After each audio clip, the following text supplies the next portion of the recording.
Welcome back to The Biggest Loser, the dumbest betting show in the history of the internet. I'm Greg Waddell. I am joined by three of my friends / idiots, Deion, Carter, and Larry.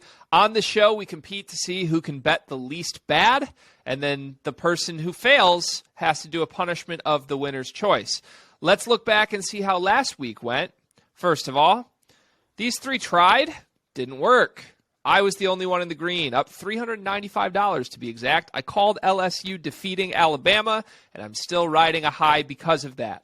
Deion, Carter, not so bad, minus 200, minus 300-ish dollars. Larry, for 2 consecutive weeks, now has lost all of his money. To the overall standings, I have taken a slight lead on Deion. We're both in the green. I'm up about $40. And about $1,500 behind us, we have Larry and Carter separated by $3. Both of you are in an incredible race to see who can not be the biggest loser of the biggest losers. So this week, because I won, I get to give Larry a punishment. And this is what we have decided. Right now, right this very second, Larry is tweeting out that he will be watching Brokeback Mountain tomorrow and live tweeting for the entirety of the 2 hours and 14 minutes of runtime that he watches this movie. Larry, how do you feel about this punishment? No comment. I plead the fifth, and as proof... Carter, yes? Do you have comments? I'd like to make a motion that with every tweet also he adds to the end of it hashtag Brokeback Bodega. Oh, I'm not doing that. We're not doing that. One thing though, G, he has to keep the tweets up. He can't delete them after. Nah, yes I can. Nope. I'll go middle ground. No. I gotta go up. You can delete them when you have a week in the green. Oh, yes, agreed. That's I could have sworn Greg was the only one picking the punishment. I agreed to the terms already. Y'all adding clauses in this shit. I don't like you make being treated today. Fam. We're not on good terms. Listen, I kind of like that this has turned into a thing where collectively we all gang up on the biggest loser. That's how it should be. Speaking of being big losers, Deion and I talked on the phone for 20 minutes before this show started, all about how we were both going to bet the Portland Trailblazers to beat the Charlotte Hornets. They have come back from down 12 twice in this game, so if you see any excitement in our eyes, that's why. Let's get to our bets for this week, and since I won last week, I get to go first. I'm going to jump in, and I'm going to tell all three of you right now, genuinely, this is my favorite slate of the year. I absolutely love this slate. Pick number 1, we're going Iowa State on the money line against Oklahoma State. Iowa State's not very good. Oklahoma State's dead. If you give me a chance to get any team in the country around Pick'em against this Oklahoma State team, I am taking it. Last week, it worked. Kansas ran away with that game. Wasn't really close. Iowa State has played in close games all season long. It's not like they're just getting dog-walked. They're playing a team who literally doesn't want to be there. Give me the Cyclones, 125 to win 100. Carter, I want to go to you on this one first because you and I have shared in Oklahoma State's misery. Yeah, I like that bet a lot, and I like that you referenced the Kansas game. Like this is a dead football team. They got nothing. So I like the bet. It's absolutely dead. Thank you. Bet number 2, Oregon minus 13.5 against Washington. Now, Oregon needs to do some work to get into the college football playoff. They got screwed because they scheduled hard and played Georgia, so they're like 7th in the rankings instead of 4th, like Michigan, who played no one. Here's the thing: I'm fading myself here. Because when I look at this line, I'm like, ooh, Washington's kind of good. 13.5 is a lot of points. That's tasty. All it takes is one big play. This is a trap by Vegas. They want everyone on Washington. Oregon is playing too well right now. They've been blowing everybody out. I think by the end of the first quarter, they're up 14. And if you bet Washington, you're going to feel terrified. Deion, what do you think? I agree. Also, not to expose myself a little bit, I was today years old when I found out Oregon's only loss is Georgia. And okay, Dame. And I think they're one of the best teams in the country now. And I apologize to all the listeners, but he just pulled up from Chapel Hill. They're playing the Hornets, by the way. That was a bar.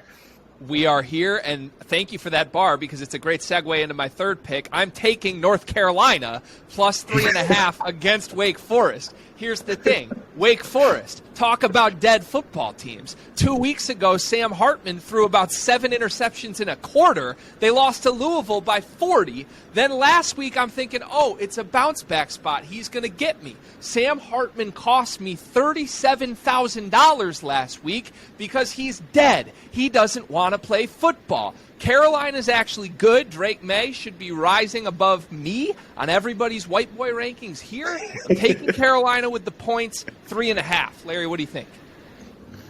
I agree with everything you said, except Drake May being above you in the white boy rankings. Thank you. That's But so nice. I'm with you. I'm with you on the North Carolina. I even like the money line bet. I am loving the vibes on this show this week, gentlemen. Let's go to Deion next. Deion, who was also in the green with me on the overall season. What's your first bet? Real quick, I just want to say the fact that I had said the Chapel Hill thing, then you had the UNC bet. I love that for our Blazers' chances. I mean, I love that. That's big. I love that. My first bet is Tennessee minus 20.5, 250 to win 227. Dead football teams, Missouri. There is no deader football team in the country. Tennessee needs to bounce back. The committee basically came out and said that they factor in style points, so I think they blow this team the fuck out. It's also a home game. I don't know how they gave us a key number like that. Let's go to Carter on this. What do you think? Yeah, I'd like to jump in on this one because I don't think that the term dead football team can be used for Missouri. Because I don't think they ever had anything to necessarily play for. If anything, Missouri wants to spoil things. That 20's a lot, and they want to kill off Tennessee once and for all. So I'm not a fan of that bet, to be honest with you. Dead football teams play backup quarterbacks and stuff. Foul, bitch. I mean, excuse me. Sorry. All right, we're gonna move to Deion's second bet. I just want to be clear that Carter's point there was a fantastic one. That was one of the most intellectually sound things I've ever heard Carter say. Deion, bet number 2. What do you have? That was a fantastic point by Carter. I also may have made up that Missouri is playing a backup quarterback. I don't know that to be a fact. I also don't know if they're playing their starter. All right, my second bet, Utah minus 23.5. They're playing Stanford. David Shaw at the end of the road's finally here. He's finally on the way out. This should have happened a decade ago, so I think Utah stomps them. Larry, you watched the Pac-12 for your USC Trojans. Do you like this?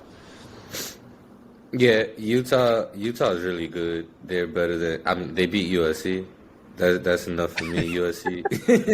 Like, Utah is really good. Stanford is not that great. I don't know if this is the spread I like, but I mean, I'm not against this either. Okay, bet number 3, Deion. LSU minus 3 against Arkansas, 100 to win 91. I think Arkansas is dead. I mean, I'd like to hear Cart's opinion on that, apparently, because he just knows dead football teams as a Michigan State fan. But Arkansas feels dead to me. Cart? Oh, I didn't know I was going to get to going again. I actually do like that pick. I'm done buying. I lost a lot of money earlier this year feeding into the KJ Jefferson hype. And low key, since he came back for that concussion, I really don't think he's okay still. He still plays like he has a concussion.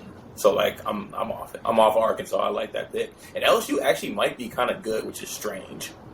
LSU is good. I love that pick. That was the 4th pick that I almost threw in place of one of my picks, Deion. So I'm with you all over it. I love it. Carter, we're going to you next. You only provided 2 picks this week, so I'm very excited to see where that goes. What do you have for number 1? All right, for number 1, it might sound like a broken record, but I actually have some research to back this one. We're taking Kansas money line plus 145 versus Texas Tech.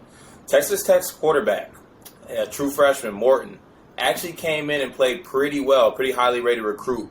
But he had a pretty bad injury last game, one that I could not see him fully recovering and coming back for this game. The quarterback that he replaced, Donovan Smith, actually stinks. Kansas, coming off that bye week, is healthier than they've ever been, and they're starting to play some of that football they were playing earlier at the start of the year. I actually think this Kansas football team's, playing really good. They're going to play loose, too, because they're both eligible. So they're just going to go out there and play. And I think they're going to beat Texas Tech. They're a better football team. I'm taking this one. I absolutely love it. You and I have been riding Kansas all season long. Pause. But I'm all over it with you. I hope our Kansas basketball haters see that we both love Kansas football. Let's hear bet number 2. Cart, what do you got?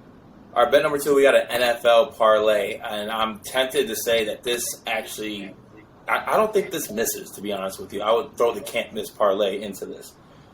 Started off, you got Chiefs money line against the Jags. Don't got to stress that out. And then we got 3 alternate lines in here. We got Raiders +7 against the Colts.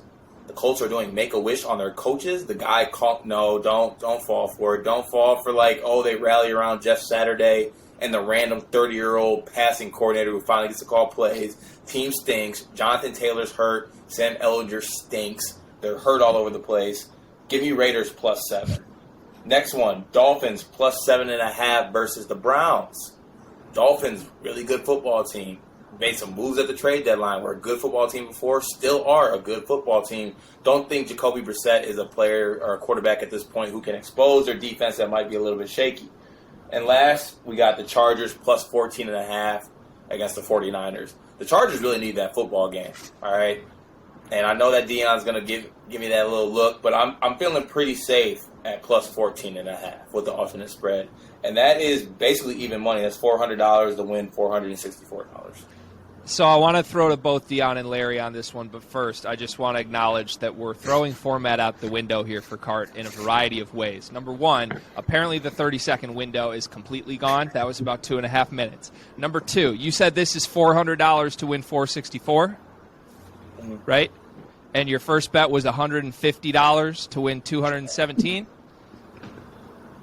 Yep. So do you have $550 to work with now instead of $500? Is that how this works? I mean, Got it.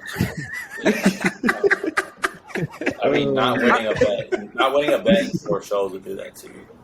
I mean, last week we had Larry making up his own lines. This week Carter has an extra $50 to work with. I don't know what's going on with this show. Okay, Deion, $350 to win 400 there. Deion, you were making a face with the Sam Ellinger talk here. What do you think?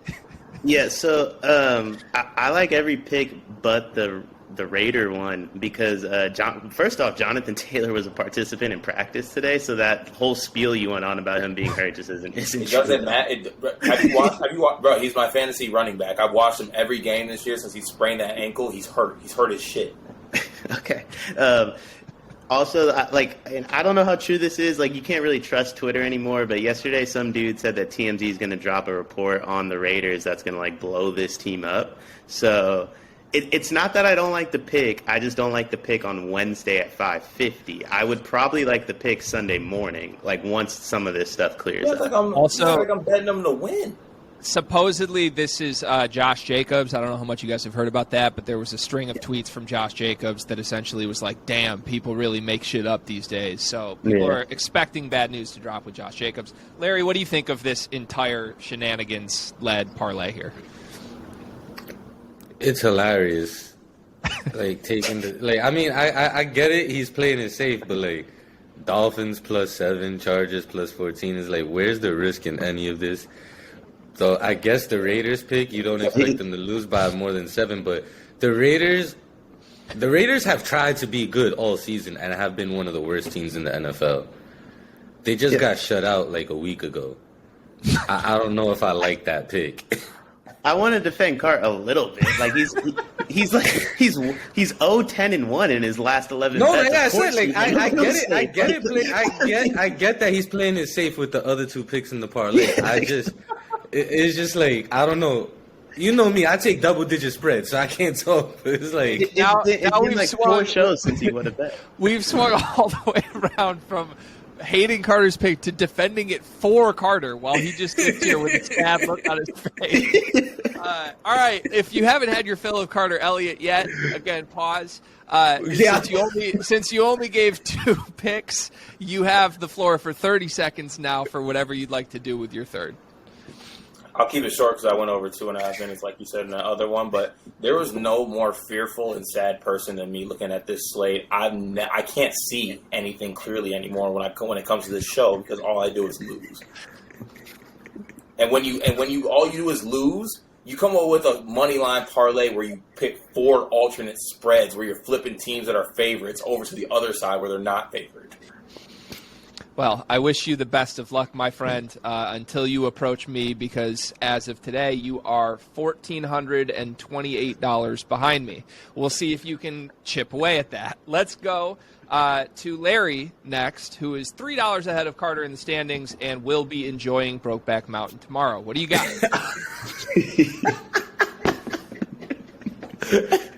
Yeah, I can't even respond.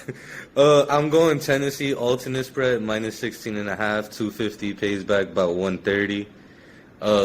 Everything Deion said, I don't need to go over this again. Deion took the same one with worse spread. Like Missouri stinks. Tennessee, what? One loss, right? They got to get back. This is their game to bounce back. You blow them out. You put yourself in a better position to still make the college football playoffs.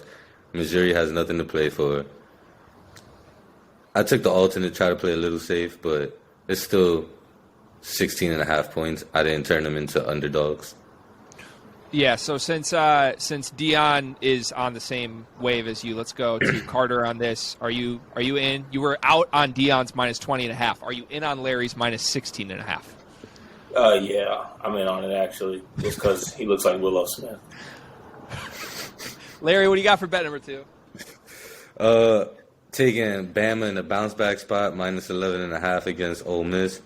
125 pays back about 113. Bama has to bounce back. Nick Saban's going to make these guys play with pride and actually try to finish the season strong, even though they have slim to none chance of making the playoffs. Ole Miss is pretty good, but I'm not a fan. I think Bryce Young is going to ball out for the rest of the season as long as that shoulder is good. 12 points shouldn't be too much for them. So I have a question. I'm taking this one. Remember a couple weeks ago when USC lost to Utah and then they zoomed in on Caleb Williams and he was crying walking off the field? We all remember that, right? Yeah. So yeah. What happened to USC the week after that happened? Did they come back and win by like 40 or were they just like fine? Anyone know? They struggled a little bit, but they pulled away. I think they played Arizona. They struggled in the first half and then smoked them in the second half. Yeah. So they covered? I don't think they covered. I don't think Yes, no, they did. They covered. They did? They covered. Okay. There's only So been like 2 games this season they didn't cover. So if USC covered the game after Caleb Williams cried, then Bama's covering here because Bryce Young had that exact same look in his eyes when he was walking off the field. But he goes as Caleb Williams goes, in my opinion. So I guess I like that pick, and they cover. Let's go to bet number 3. What do you got, Larry? Wouldn't be me if I didn't take a parlay. This time I took alternates, but I didn't do it as drastic as Carter. I got Eagles to win by a touchdown against the Commanders. The Cowboys to win by at least a field goal against the Packers, who are fucking awful, one of the worst teams in the NFL. And then the Giants money line against the Texans. The Giants, it was like a 5.5 point spread. I'm not too confident in that because Dameon Pierce is a savage and the Giants can't stop the run, but Davis Mills stinks and they're actually pretty good at stopping the passing, shitting on teams in the red zone. So, 125 pays back about $300, a little more than $300. Yeah. All right. Deion, you were shaking your head with the most disgust I've ever seen in your eyes when Larry said he had to take another parlay. Yeah, I stopped listening when he said parlay, to be honest. Like, Parlay Lurk is one of the worst gamblers I've ever heard in my life. And I'm sure... It's almost as bad as alternate spread Deion. Yeah, and look, we stopped betting those. Sometimes you lose once, you got to retire and move on. Like, so, Listen, Parlay Lurk awful. We may be the worst betting show on the internet, but at least we learn from our mistakes. And on that note, Carter, you look like you're in deep thought. Is there anything you'd like to leave the people at home with this week? No, I took Davidson money line when they were down like 20 and they just forced overtime. Nice. I mean, that seems like a positive. Yeah, they'll lose. Are you ordering a new bathtub? No, it was wild. I actually slipped and my toe went like under the drain thing and it like scratched the top of my toe. Just Kind of hurt. it sounds like a very on-brand you thing, given the last 4 weeks. I will keep you in my thoughts and prayers, Carter. Deion, let's stay in the green here. Larry, I hope that things go well for you this week. And appreciate everybody watching the longest episode ever of The Biggest Loser.